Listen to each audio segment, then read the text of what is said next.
ప్రపంచానికి శరణార్థి సంక్షోభం ఎక్కువైపోయింది.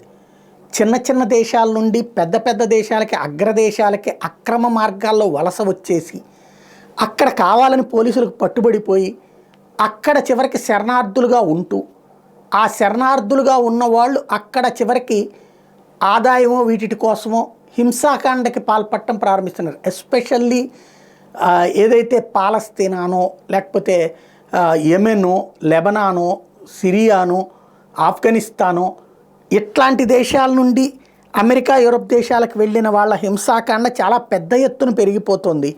కానీ మత స్వేచ్ఛకి భంగం కలిగించకూడదని ఆయా దేశాలు అవలంబిస్తున్నటువంటి విధానం చివరికి పోలీస్ అధికారులు చావుకొస్తోంది.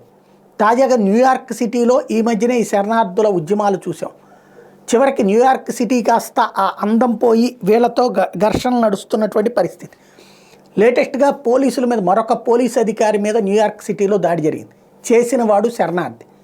పోలీస్ అధికారులు ఈ శరణార్థుల బారి నుండి మమ్మల్ని రక్షించమని చెప్పి ప్రభుత్వాన్ని అడుక్కోవాల్సిన పరిస్థితి వచ్చింది.